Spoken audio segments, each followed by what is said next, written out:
Aujourd'hui, je suis avec Eric Béhanzin, entrepreneur, membre de mon mastermind Les Agisseurs.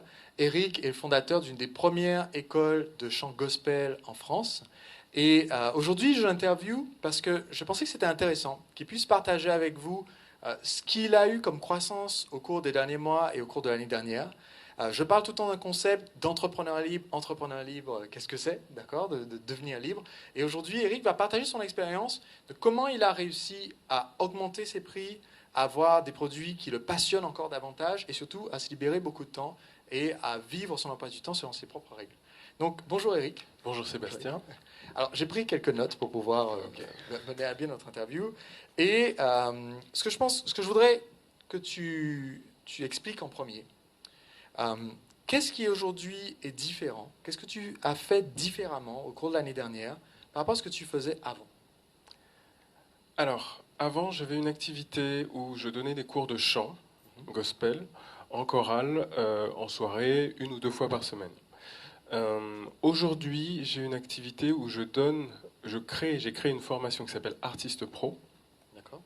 qui a lieu en soirée, qui est beaucoup plus chère que celle d'avant, donc qui fait que j'ai beaucoup moins d'élèves, mais par contre, je peux mieux m'occuper d'eux. Alors, revenons un petit peu en arrière, parce que là, tu dis, voilà, au cours de l'année dernière, tu as fait une nouvelle formation qui coûte plus cher, mais je voudrais vraiment qu'on comprenne déjà en quoi c'est important.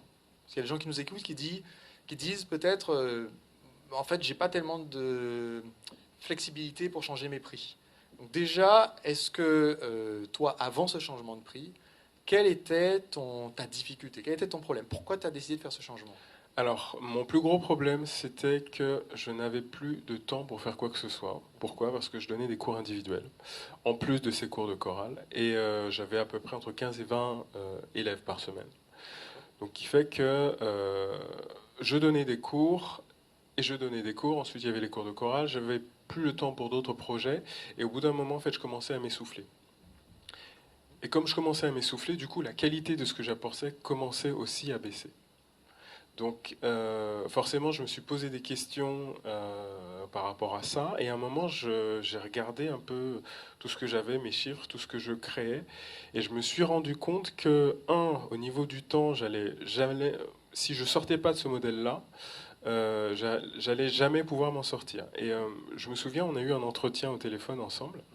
Et tu m'as posé une question, et c'était une question un petit peu qui est restée dans ma tête pendant quelques temps. C'est si je te demande d'arrêter les cours individuels, est-ce que tu continues?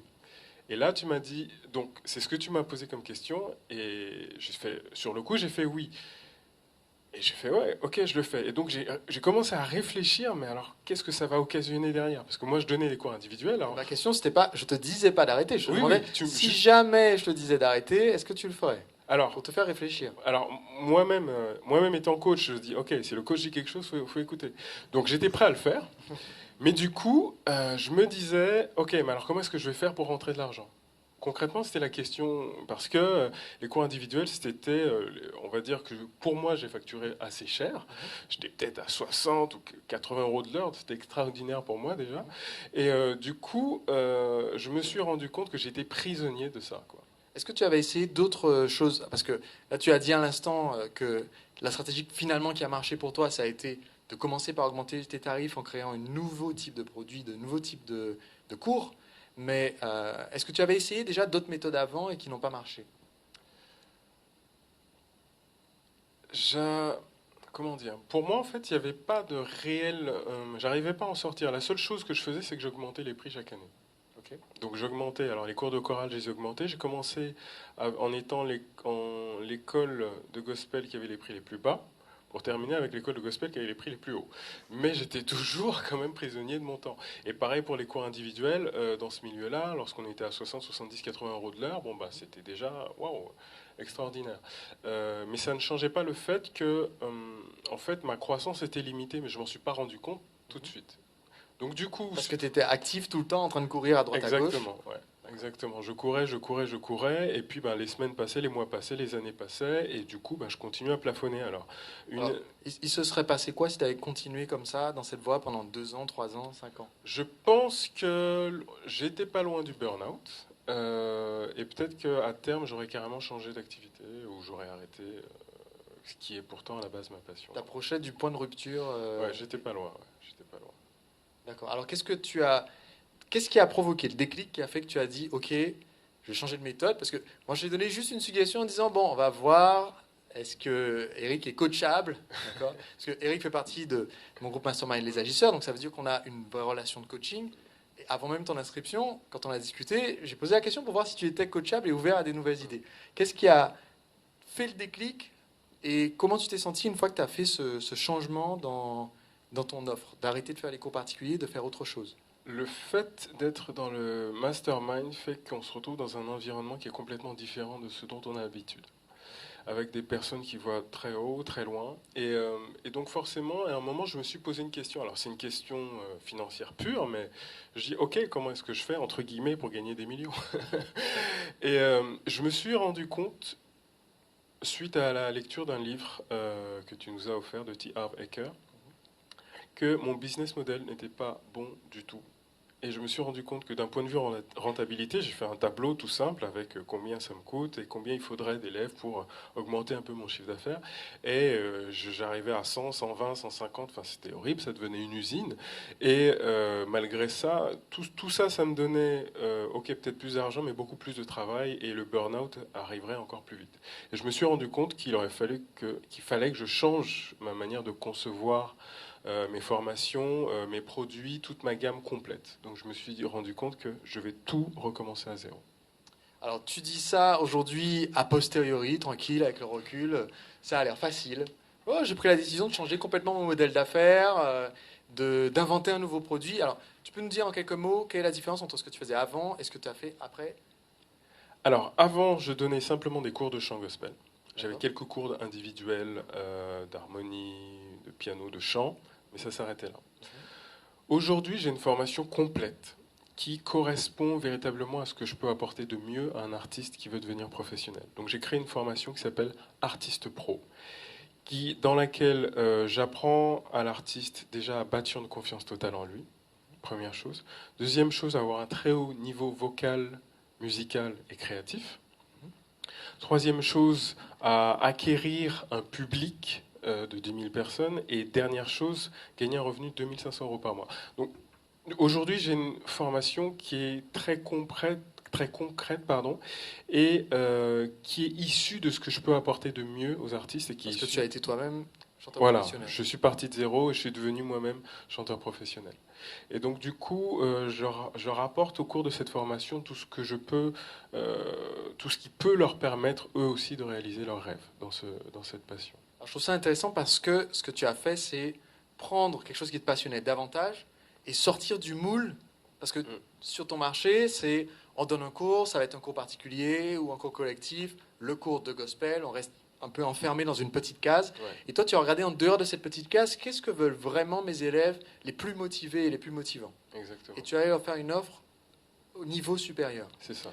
Donc maintenant, je sais qu'il y a des personnes parmi celles qui regardent, parce que c'est un commentaire qui revient tout le temps sur mon blog, qui vont dire oui, mais les techniques de marketing dont on parle, ça marche que quand on vend sur Internet, que quand on vend du produit numérique sur Internet.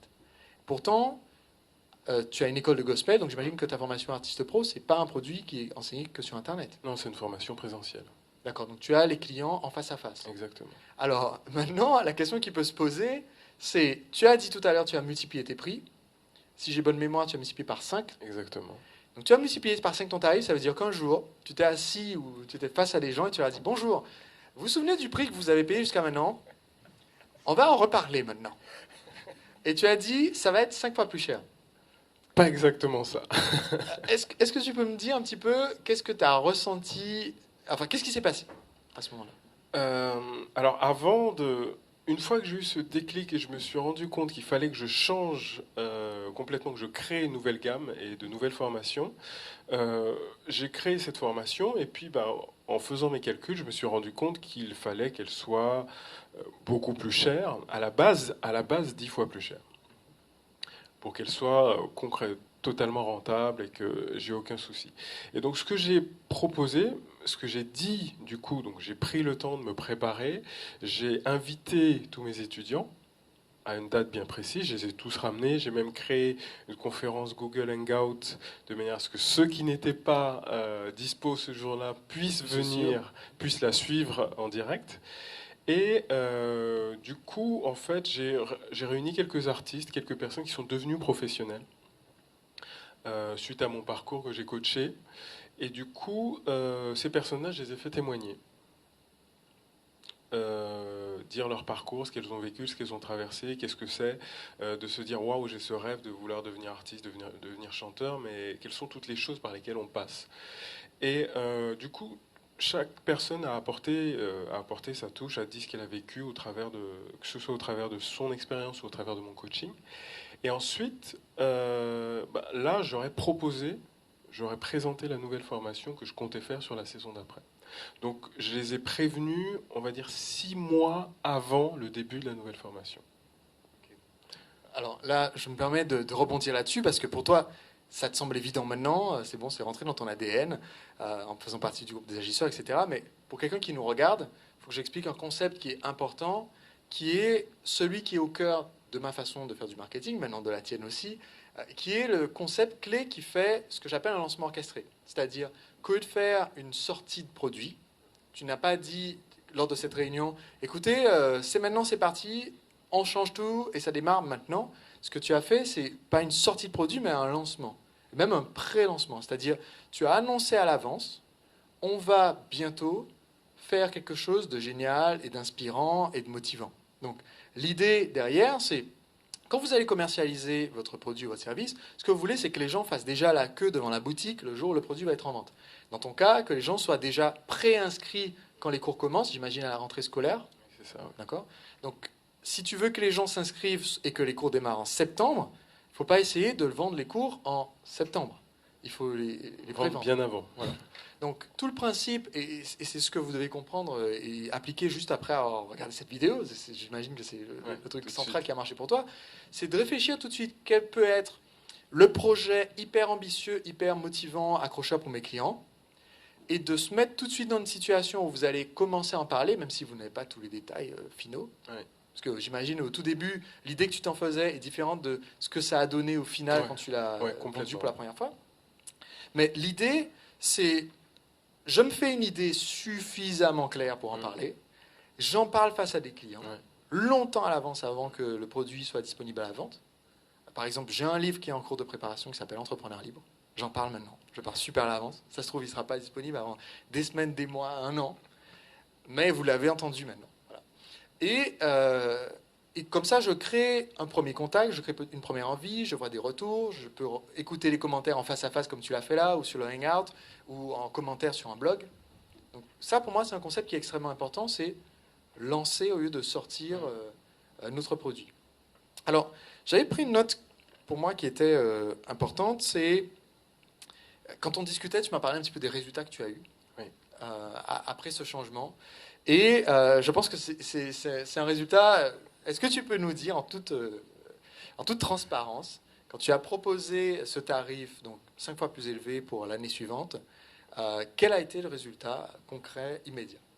Alors, le résultat concret, j'ai eu une petite levée de bouclier qui fait que j'ai perdu 80% de mes clients. Wouhou !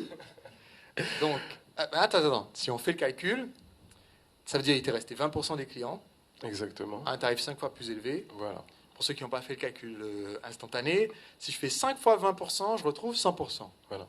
Autrement dit, avec cette nouvelle gamme, cette nouvelle proposition, tu faisais le même chiffre d'affaires, voilà, mais avec un plus petit nombre de personnes, exactement, que tu pouvais accompagner plus en profondeur, et aussi avec un agenda différent. Au lieu d'être complètement rempli avec que des cours particuliers tout le temps face à des gens, là maintenant, tu te libérais énormément de temps. Exactement. Et ce que je trouve intéressant, si je comprends bien aussi, c'est qu'en même temps que tu t'adressais à un plus petit groupe, tu avais encore de la place qui restait à ce nouveau tarif. Voilà, c'est ça. Donc du coup, je me suis rendu compte que j'avais une facilité d'augmenter, alors pas seulement mon chiffre d'affaires, mais aussi l'accueil de personnes qui voulaient finalement ce produit, qui voulaient cette formation. Et ce qui a été encore rémunérateur, on va dire, derrière, c'est que je n'avais même pas encore commencé la formation. J'ai fait une offre quelques mois plus tard pour la formation en elle-même. Je n'avais même pas encore commencé cette formation qu'il y avait déjà des gens qui me disaient merci. Et ça, Avant même de l'avoir avant même de l'avoir commencé. juste pour te dire merci de proposer ça. Exactement. Alors comment tu t'es senti quand ça a commencé à arriver? C'était juste énorme, quoi. Énorme parce que je me suis rendu compte que on avait réussi à créer une formation qui, entre guillemets, un produit qui faisait gagnant-gagnant. C'est-à-dire que moi, j'étais enfin à ma place, j'étais enfin centré, aligné sur ce que je voulais vraiment apporter aux gens. Et j'avais des personnes en face qui étaient déjà reconnaissantes et qui, d'avance, se disaient waouh, ça va être génial, quoi.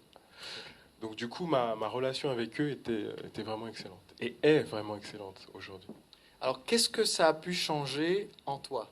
Si je compare le Eric d'aujourd'hui au Eric d'avant, quand on a discuté la toute première fois au téléphone, tu n'avais pas encore rejoint les agisseurs, tu faisais tous ces cours particuliers, tu n'étais pas maître de ton emploi du temps au final, tu étais plutôt esclave de l'emploi du temps des gens que tu voyais en cours particulier.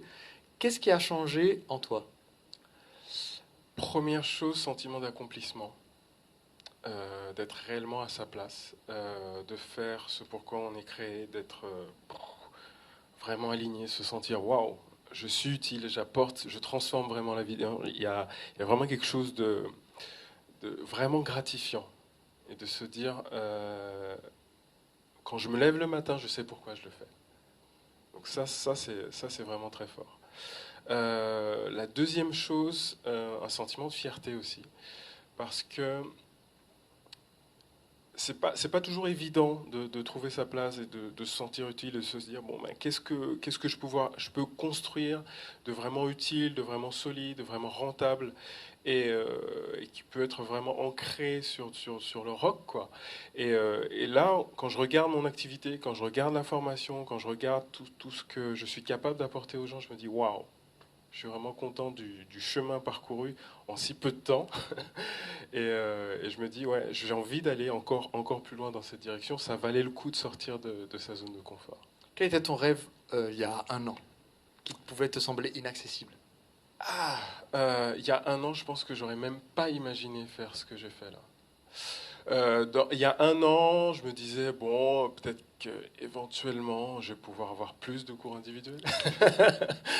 Euh, oui, c'est quelque chose comme ça. J'avais pas d'idée claire en fait. Je m'en rends compte que j'avais pas de clarté. Aujourd'hui, je sais dans quelle direction aller, alors qu'avant, j'avais rien de tout ça. Alors, en parlant de direction dans laquelle aller, quels sont tes projets maintenant? C'est quoi l'avenir pour toi? Alors, on a des projets énormes. La première chose, c'est qu'on veut systématiser, automatiser toute la partie musique, recruter d'autres coachs, justement au travers de cette formation Artiste Pro qui forme aussi des coachs. Donc ça, c'est génial. Et en plus, on a déjà des personnes qui veulent intégrer l'équipe. Donc ça, c'est super. Donc on fait vraiment d'une pierre deux coups. Alors ça, pour moi, c'est un point super important. Je pense vraiment que c'est important pour quelqu'un qui nous regarde de comprendre ça. C'est, vous pouvez, parce que je parle d'être entrepreneur libre. Tu es devenu libre grâce à ton entreprise. Et un des facteurs, une des choses qui est pour moi formidable et qui est extrêmement gratifiante, c'est que quand vous vous lancez dans cette démarche-là, quand vous dites, OK, toi, c'est parce que tu as rejoint le mastermind des agisseurs que tu as fait ce changement-là, quand vous dites, OK, je vais me concentrer, vivre ma passion. Et à travers cette passion, je vais proposer des nouveaux produits, organiser mon entreprise différemment. Eh bien, il y a un phénomène intéressant qui se produit, c'est que parmi nos clients, parmi les gens qui regardent, les prospects, les gens qui regardent le blog, etc., il y a des gens qui vont dire, wow, c'est génial, c'est l'équipe gagnante, et je veux rejoindre l'équipe gagnante. Et donc, du coup, ça te donne la possibilité de recruter des gens qui sont des passionnés, des gens qui vont être des collaborateurs motivés, motivants dans ton équipe. Et voilà, pour moi, c'est quelque chose qui est vraiment marquant. Alors, c'est quoi tes projets avec cette nouvelle équipe que tu es en train de monter? Donc cette nouvelle équipe, l'idée c'est qu'elle assure les cours pour me libérer même de cette formation. Ça va me permettre, moi, de développer encore d'autres projets, de donner des séminaires. Parce que je me suis rendu compte qu'il y a quelque chose qui s'est débloqué, c'est que j'ai commencé à créer des séminaires. Il y a eu beaucoup de nouveautés avec le mastermind. C'est que j'ai créé cette formation, j'ai créé des séminaires et j'ai donc à propos de musique, mais j'ai aussi créé des séminaires qui sont liés à la confiance en soi. Donc j'ai un séminaire qui s'appelle Confiance Totale, j'ai un autre séminaire qui s'appelle Leader d'excellence et donc du coup qui sont liés aux choses, aux principes qui, moi, m'ont permis de m'accomplir. Et du coup, ces principes-là, je les ai sortis de la formation Artiste Pro parce que je les enseigne aux artistes. Et du coup, ça me permet de toucher encore un autre public, de personnes qui ne veulent pas forcément faire de musique, mais qui veulent se dire, mais moi aussi j'ai une passion, comment est-ce que qu'est-ce qu'il faut? Comment est-ce que j'arrive à définir en fait ce qu'il y a à l'intérieur de moi? Comment est-ce que je peux laisser un impact majeur? Comment est-ce que je peux changer la vie des gens? Comment est-ce que je peux avoir une vie exceptionnelle, mais tout en diffusant mes valeurs et en contribuant en même temps? Et du coup, en fait, grâce à tout ce que j'ai appris, non seulement de mes années, mais aussi au travers du mastermind, au travers de tout cet accompagnement, enfin tout ce qu'on a eu ensemble, du coup, ça me permet du coup de diffuser ça auprès d'un public encore plus large. Donc en fait, là, tu as commencé avec tout ce que tu as appris tout au travers de ta propre carrière et de l'accompagnement de tes nouveaux clients. Maintenant, tu peux toucher un public encore plus large avec tes nouveaux projets. Exactement. Et j'ai pu voir aussi la transformation, non seulement chez toi, mais même chez tes collaborateurs. J'ai Sabrina, qui fait partie de ton équipe, qui a été transformée au fil du temps. Est-ce que tu peux nous dire quelques mots là-dessus? Alors Sabrina, je la connais depuis quelques années, donc elle est chanteuse, coach, elle est musicienne, elle fait de la batterie, donc beaucoup de choses, et elle fait partie de l'équipe depuis plusieurs années. Alors la première chose, l'une des transformations personnelles, c'est qu'elle a quitté son travail. Parce qu'avant, elle travaillait à mi-temps, à temps partiel dans l'école. Donc elle a quitté son travail, donc elle travaille dans une multinationale. Elle a quitté son travail, elle a pris le risque de quitter ça pour intégrer ton équipe à plein temps. Exactement. Ça, c'est la première chose. Donc il a fallu acquérir la confiance pour ça, parce que c'est un bon signe de ton côté, parce que tu dis, ok, ça veut dire qu'elle a suffisamment confiance que ma boîte marche, et qu'on a une mission qui est motivante pour qu'elle puisse rejoindre l'équipe. Exactement. Ensuite, elle s'est rendue compte qu'il y a quelque chose qui était en elle qu'elle voulait aussi développer. Et donc du coup, au travers de toutes ces sessions, de ces rencontres, elle s'est rendue compte qu'elle pouvait aussi apporter sa contribution et du coup, elle a commencé à bâtir son propre projet. Donc du coup, je l'ai encouragée à fond pour tous les outils qu'on a intégrés ensemble, que ce soit les lancements orchestrés, toutes les choses en fait qu'on a implantées dans notre équipe, qu'elle puisse elle-même commencer à les mettre en pratique dans ses propres projets. Donc en fait, l'impact là a été pas seulement sur toi à titre personnel et même sur ton entreprise, mais en plus tu arrives à toucher mieux tes clients davantage et même tes collaborateurs du coup développent davantage la confiance d'aller avoir des projets qu'ils vont développer avec leur activité. Voilà, exactement. Alors, déjà je te remercie pour tout ce que tu as partagé. Je voudrais aussi, si tu veux bien, partager pour quelqu'un qui nous regarde et qui a envie de se lancer, d'accord, qui dit, ok, moi aussi, je veux être un agisseur, je veux être quelqu'un qui passe à l'action, et qui se demande, est-ce que j'ai vraiment l'étoffe, est-ce que je peux y aller? Qu'est-ce que tu dirais à quelqu'un comme ça? Je dirais qu'il faudrait que cet entrepreneur se pose la vraie question, qu'est-ce qu'il veut vraiment apporter aux autres? Et est-ce qu'il est prêt réellement à sortir de sa zone de confort pour ça? Parce que être un agisseur, c'est pas être un perfectionniste. Être un agisseur, c'est quelqu'un qui prend une idée et qui la met tout de suite en pratique. Et s'il a du résultat, c'est bien. Il en tire des leçons, il passe à l'idée d'après. S'il n'a pas de résultat, il recommence, il recommence, il recommence jusqu'à ce qu'il y arrive. Et cette mentalité, moi, j'étais plus perfectionniste avant, mais lorsque je suis rentré dans le mastermind des agisseurs, j'ai mis ça complètement de côté. Et j'aimerais juste terminer avec une phrase de Jeff Walker qui dit: l'important, c'est pas la perfection, c'est la progression. Et c'est vrai que du coup, le mastermind pour moi a décuplé véritablement ma progression, que ce soit d'un point de vue personnel, que ce soit d'un point de vue professionnel, que ce soit d'un point de vue spirituel, ça n'a plus rien à voir du tout.